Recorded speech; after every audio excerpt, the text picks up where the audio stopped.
صلو علی الحبیب صلی اللہ علیہ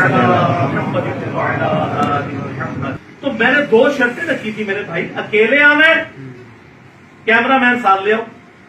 دوسرا صرف عقیدے پہ بات ہوگی, اور آپ اس کی وہ پہلی اب میں وہ چوروں والی تو لفظ میں استعمال نہیں کرتا, جو 5 منٹ کی ویڈیو میں 10 کٹنگز ہیں, اس کے اندر آپ دیکھ لیں. اس نے آتے ہی کیا کہ یہاں کا یہ مولانا میرا ریپ ہے اور 6 بندے میری طرف سے ہوں گے. تو رسے کا میچ میرے ساتھ کھیلنے آیا ہے, 6 بندے تیرے ساتھ ہوں گے. اور یہ مولوی تو ایڑیاں رگڑتے ہیں میرے ساتھ بیٹھنے کے لیے. میں نے تمہیں اجازت دی تھی, اور کیمرہ مین 6-10 سیکورٹی گارڈ لے کے آ دو, باہر بیٹھیں گے اگر تمہیں سیکورٹی کرنا. مولوی کے ساتھ ہی میں بیٹھوں گا.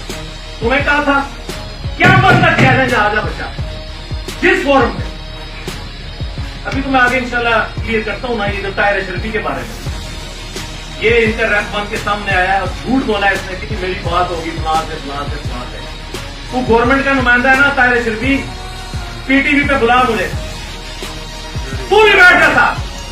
تقی عثمانی کو بھی لے آؤ, تینوں ملے بیٹھو, سوری تینوں مولانا کو بیٹھو, تینوں مولانا بیٹھو. میں اکیلا بیٹھوں گا, خدا کی قسم قیامت تک کے لیے جو بندیت کا جنازہ نہ اٹھا وہاں سے, تو تم لوگ دیکھنا. اور ان کو پتا ہے سبحان اللہ, اللہ اکبر, اللہ اکبر.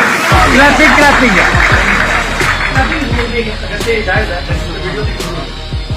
کہ جس طرح امریکہ جاتے ہوئے نا یہ افغان وار ہمارے اوپر مسلط کر کے چلا گیا نا, یہ رات کے اندھیروں میں چوری کی طرح ویڈیو بنا کے یہاں کے 6-7 ملے میرے اوپر مسلط کر کے جا رہا تھا اور ان کے نام لے رہا تھا. مجھے نہیں سمجھ آتی. اور بنو امیہ کی چالیں جہاں سے ختم ہوتی ہے نا وہاں سے میری عقل سٹارٹ ہوتی ہے. مولا علی کو جنگ صفین میں دھوکہ دیا تھا نا, محمد دوسری دفعہ سراغ سے نہیں چلا جاتا. تم لوگ کیا سمجھتے ہو مجھے ڈنگروں والی اپروچ کے لیے بھی بھائی ایک ویڈیو چڑھاتے تھے. کس پہ چڑھاتے؟ میری پہلے دن ڈیمانڈ ہے اکیلا بندہ آئے گا, کیمرہ مین آئے گا, ٹھیک ہے, اور صرف عقیدے پہ بات ہوگی. اس کی آپ ویڈیو دیکھ لیں, اس نے کہا ہے میں ان مسئلوں پہ بھی پہلے 1.5 گھنٹے بات کروں گا. تو وہی باتیں ریپیٹ کر